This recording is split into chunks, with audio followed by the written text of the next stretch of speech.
Hello everybody, here comes a quick review of externalities, specifically about negative externalities. So externalities could be negative or they could be positive. And if you look at the definition, externality is defined as a cost or benefit that arises from an activity and falls on someone other than the person engaged in this activity.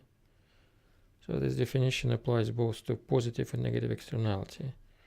And today we're going to focus on negative externalities, so we're going to focus on cost rather than benefit. But the situation still remains. This cost is going to fall on someone other than the person or company or agency engaged into this activity, which when speaking about negative externality is mostly about production. And there are a few things we're going to use in this discussion, and when we talk about negative externalities, we need to refer to marginal external cost. So that's the cost that falls on someone other than the person engaged into this activity. So that's the external, well, marginal external cost. In other words, that's the cost that falls on someone else engaged in an activity. And most of the time we'll think about activity being production. So if something being produced generates negative externality, marginal external cost on someone else, then we have a case for negative externality.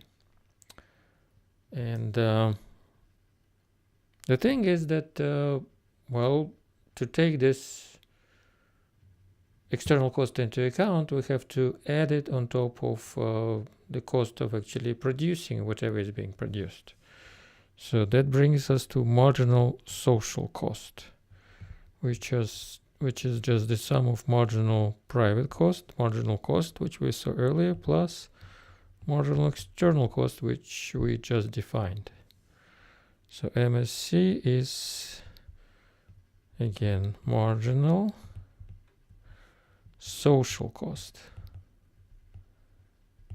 All right, so it's the true cost of producing whatever good we're looking at, which takes into account both marginal cost, which producers feel and deal with, and marginal external cost that someone else is dealing with. And the main problem here is that, as you can see in the definition, is that this external cost falls on someone else, and basically this person who is affected by this cost is not the one who is actually engaged in this process. And that's the main problem, because if you're thinking about producer, well, balances benefit and cost, and as long as price justifies the cost, he keeps producing stuff, right? But as marginal external cost falls on someone else, not on him, then it doesn't affect his decision, and this is where inefficiency is coming from. So to understand this better, let's draw a diagram. And remember, when we talked about efficiency of markets, we figured that markets supposed to bring us to the point of allocative efficiency.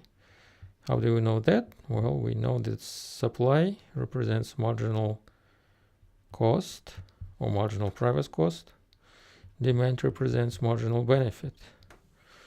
So as long as marginal benefit exceeds marginal cost, well, it makes sense to keep producing this stuff. This is why we want to produce all these units up to the point where marginal benefit meets marginal cost.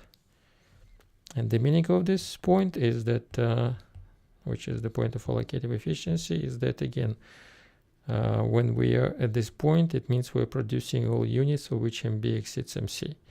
And this way, we, by the way, generating maximum or the largest total surplus that we could achieve given this marginal cost and marginal benefit curves. And as markets actually usually always supposed to get to the point of equilibrium, and as long as supply and marginal cost and demand represents marginal benefit, well, the point of market equilibrium going to be the same as the point of allocative efficiency. That's what we saw earlier, and that's what we're going to change today. Because on that previous diagram, there was no external cost. But if there is an external cost, then things actually change quite a bit. And we need to take this marginal cost into account. And well, let's do it the way the textbook does it. So we will tilt marginal cost. Well, actually, we will add the marginal external cost on top of marginal private cost to arrive to marginal social cost, which again is marginal private cost plus marginal external cost. So on this diagram, at any quantity, you can see what your marginal external cost is by measuring a distance between marginal social cost and marginal private cost, and that will tell you what marginal external cost is. So we're not actually drawing marginal external cost as a separate curve. I mean, if we did that, we would have something like that.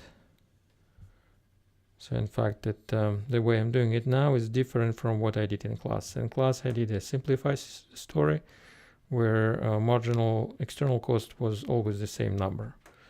So now, actually, I'm doing more sophisticated, so to speak, scenario. So here, marginal external cost actually increases with each additional unit produced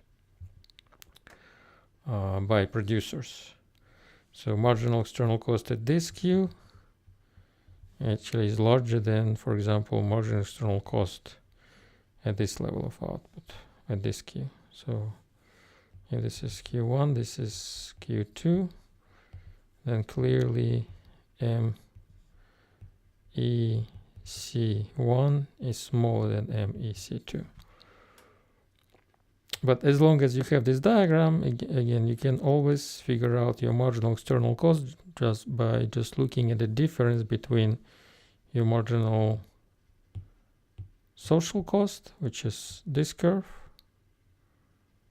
and your marginal private cost, which is this curve, or this curve.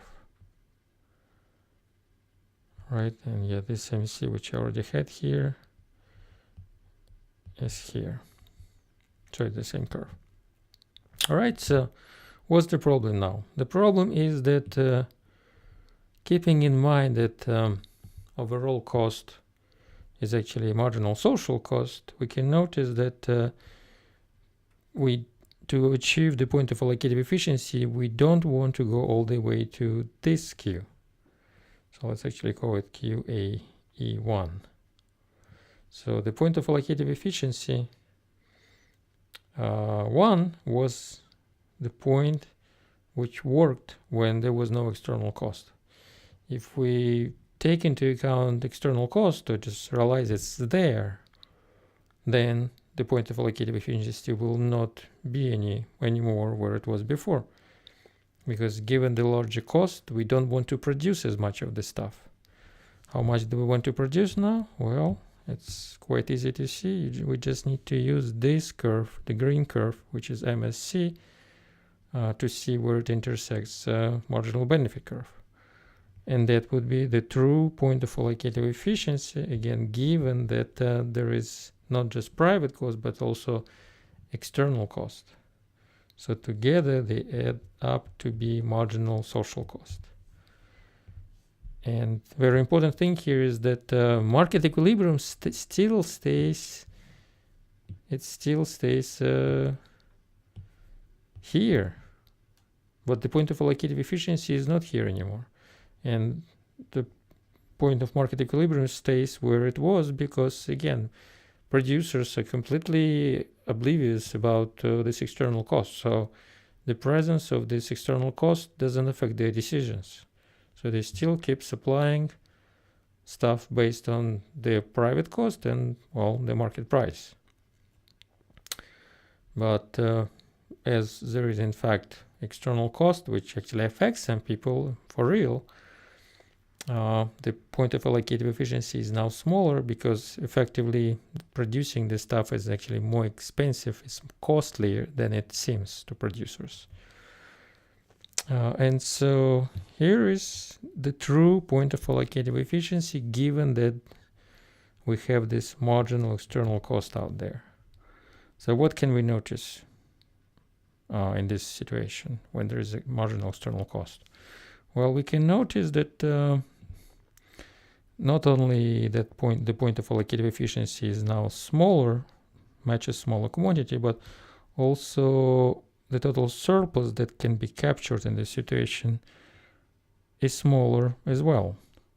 So this is like total surplus 2. And in fact, the yellow triangle was total surplus 1. Again, the surplus we would have if there was no external cost. So yeah, total surplus is not as large anymore. But again, it's not the main problem here because, well, the existence of external cost, again, fundamentally is not a real problem. I mean, there's like all kind of costs. So the existence of private cost is not a problem on its own. The problem is how this cost is taken into account. And again, the main problem is that it's not taken into account by producers because it's not their cost, it's someone else's cost because it falls on someone else. So the problem in this situation that producers, or the way they behave, will not allow society to capture even this smaller total surplus. Society overall will capture less. Why so? Well, because based on the market equilibrium, which again stays where supply meets demand over marginal private cost meets marginal private benefit, still will be here. So the amount produced still will be Q1, which is actually not QAA anymore, it's just Q asterisk. So this Q is how much still will be produced. And as that much is being produced, we could notice that that will result in overproduction in terms of efficiency, right? So there will be more produced than is efficient. So that will result in this deadweight loss. And this deadweight loss actually is negative surplus, which actually cuts into whatever surplus we are capturing by producing those units for which MB exceeds MC. Or to be more exact, in this case, we want to make sure that marginal benefit exceeds not just marginal private cost, but marginal social cost.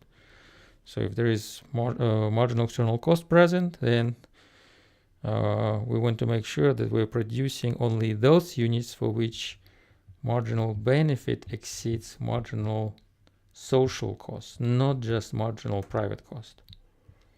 All right, so that's the main problem. Producers will not feel this pain, so to speak, that falls on someone else, and as a result, more than efficient, the amount that is larger than efficient amount is going to be produced. So effectively, this total surplus 2 will be reduced by the size of deadweight loss. And that's the problem with inefficiency. Next thing is to figure out how this problem can be solved. And basically, we're going to look at 3 approaches that government can use to deal with this problem. And so government intervention. What can the government do? Well, number 1 is to do regulation. So generally speaking, it's to tell every producer to reduce their whatever, if we're talking about pollution, then reduce pollution or reduce production of stuff that results in pollution. And this way quantity will be reduced. So if we do it right, quantity will go down to QAE2 and everyone, well, will be happy, at least in terms of efficiency. Number 2, taxation. So taxation is pretty straightforward. So the way to use taxes in this case is to impose a tax that exactly matches marginal external cost.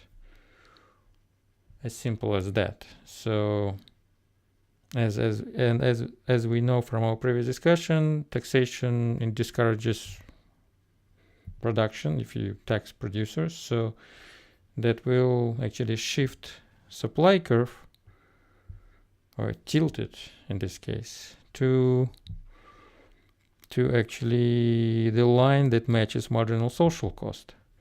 So this curve, which shows what MSC is, also will be S plus T, where T, as I mentioned earlier, is MEC. So this way we kind of make producers feel the pain through this tax that they cause to someone else in terms of marginal external cost. And if they responded, we know they're supposed to respond to this new cost imposed on them through taxation, well, producing less. So supply will decrease, and as a result, we will have a new equilibrium quantity, well, we can call it maybe QT, exactly matching the point of allocative efficiency that we have when there is external cost. All right, so one important thing about taxation to keep in mind that in this case, rather than creating deadweight loss, taxation will eliminate deadweight loss. So when we talked about taxes before, then we saw this kind of picture. If this is marginal cost, which is supply, this is marginal benefit, which is demand, then assuming that there is no other cost by this cost and no other benefit by this benefit, then the market equilibrium will be also the point of allocative efficiency. So we have an ideal situation to begin with. And if in this ideal situation where you're already at the point of allocative efficiency, you will start, well, so to speak, messing with taxes, then you will distort this nice situation and create an inefficiency. So if you impose tax on producers, then S plus T will be the new supply curve, right? So quantity will shrink, and as a result, instead of capturing this surplus, we will only be capturing this surplus. In other words, well, that would be the area. But simply put, we will generate deadweight loss from taxation. But again, that was the case when there was no other cost but MC and no other benefit by MB. In other words, there was no marginal external cost. And again, in this case, if markets are supposed to be efficient, and if you impose a tax, you will only make things worse, generating deadweight loss, reducing total surplus. But if, in fact, there is external cost, then, as we just saw, markets will not be at the point of allocative efficiency. So markets would like to be here, while the point of allocative efficiency will be here, right? So, in fact, this situation will result in a deadweight loss of that size, of overproducing. So if we impose a tax, what we will do, and this is tax which matches marginal external cost. By the way, this curve, remember, is marginal social cost. So by imposing a tax, we will effectively shifts supply curve, which was here, to this curve, MSC. So S plus T happens to be the same as MSC. So the equilibrium will shift to the point of allocative efficiency. So this deadweight loss will be gone thanks to taxation. So in this case, taxation works very nicely because it allows the government to fix the problem, right, to deal with this overproduction, and also generate some money for itself to spend on some public projects. So KT is the same as the equilibrium quantity. Oh, hold on, no. QT is the same as the point of allocative efficiency. And QT is the equilibrium quantity we have when there is a tax imposed on producers, and this tax exactly matches marginal external cost. All right, so I think that's mostly it for this story of negative externalities. Thank you for your time and attention, hopefully, and I'll talk to you next time.